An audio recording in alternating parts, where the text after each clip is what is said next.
Carl Rogers fue un influyente psicólogo y terapeuta estadounidense. Es ampliamente conocido por su contribución a la psicología humanista y por desarrollar un enfoque terapéutico conocido como terapia centrada en el cliente o terapia de enfoque humanista. Nacido el 8 de febrero de 1902 en Oak Park, Illinois. Carl cambió el pensamiento radical que decía que los seres humanos eran irracionales y dominados por sus impulsos. Él dijo que la conducta humana es altamente racional y que somos capaces de trabajar en nuestros defectos para mejorar como seres humanos. Carl era hijo de una familia protestante y fundamentalista. Era introvertido, amaba los libros y detestaba los deportes. Siempre fue un niño muy solitario y sin amigos. Él asistió a la Universidad de Wisconsin-Madison para estudiar agricultura. Posteriormente, mientras estaba en la universidad, Rogers cambió totalmente su enfoque y se interesó en la psicología, donde, en el segundo año de universidad, inició sus estudios sacerdotales. En 1922, viajó a China a una conferencia de la Federación Mundial de Estudiantes Cristianos en Beijing.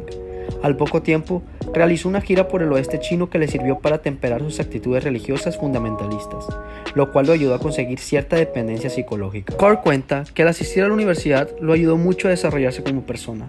Él en uno de sus libros dice: "Por primera vez en mi vida fuera del ámbito familiar, descubrí el sentido de la cercanía y la intimidad auténticas". En 1924 se casó con Ellen Elliot. Se trasladaron a Nueva York, donde Rogers se inscribió en el seminario Union Theological y también terminó sus estudios de psicología en Teachers College en la Universidad de Columbia. Su primer empleo fue en Rochester, Nueva York, en un centro de orientación infantil.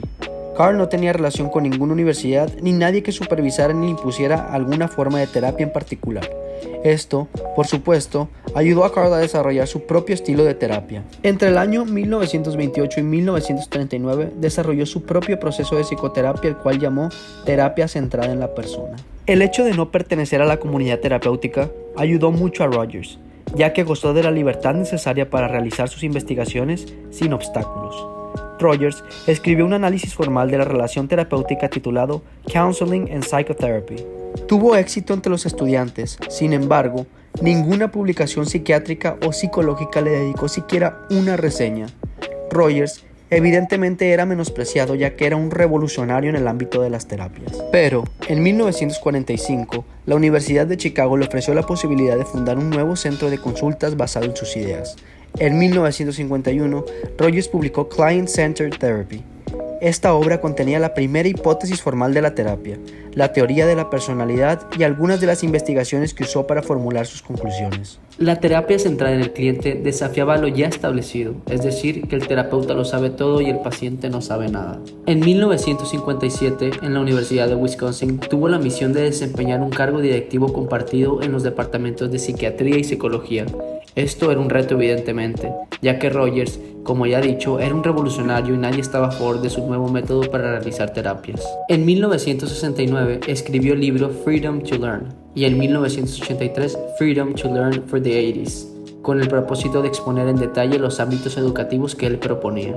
A los 85 años, Rogers dirigió el Centro de Estudios de la Persona. En los últimos años de su vida, se dedicó a aplicar sus ideas a situaciones políticas y organizó talleres dedicados a la resolución de conflictos y a la diplomacia ciudadana en Sudáfrica, Austria y la ex Unión Soviética. Dentro de sus obras, Rogers desarrolló sus conceptos principales que conforman su teoría de la personalidad de la terapia y de las relaciones personales. La esfera de la experiencia, según Rogers, se refiere a la totalidad de las vivencias, pensamientos, emociones, percepciones y sensaciones que una persona experimenta en un momento dado o a lo largo de su vida. El self como proceso. Dentro de la esfera se encuentra el self, o sea, el yo, el cual se define como una entidad inestable y mutable, que está sujeta a un proceso constante de formación a medida que cambian las situaciones.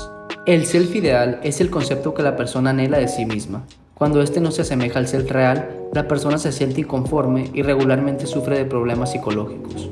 El poder personal. Rogers explicaba que los seres humanos somos capaces de usar el poder personal de manera correcta y benéfica para entenderse y modificar el concepto de sí mismo. Carl hablaba de las relaciones sociales y decía que para un individuo sus primeros lazos pueden generar apoyo o por el contrario generar condiciones de valor y construcción de la personalidad. Estas le permiten al individuo descubrir, experimentar o encontrar de manera directa su self real. Rogers creía que había tres formas de conocimiento a las que recurren las personas maduras en el aspecto psicológico.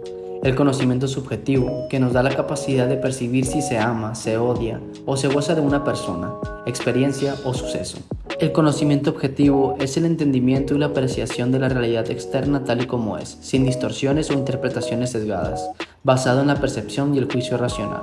El conocimiento interpersonal implica la capacidad de ponerse en el lugar del otro, entender su perspectiva y sentir empatía hacia sus sentimientos y necesidades. Por último, hablaré un poco de la terapia centrada en el cliente. Él decía que para llevar un proceso adecuado de terapia, el terapeuta debe reunir ciertas cualidades personales. Estas herramientas se vuelven eficaces cuando el terapeuta logra usar su sentido de empatía para establecer una relación cálida, abierta y comprensiva con el cliente. Sin duda, el mundo de la terapia y la psicología no sería lo que es hoy sin la influencia de Carl Rogers. Contribuyó significativamente en estos ámbitos. Su enfoque hacia la priorización del cliente abrió nuevas puertas al mundo de la terapia y la manera de estudiar la mente. No queda más que agradecer a este gran psicólogo por sus grandes contribuciones.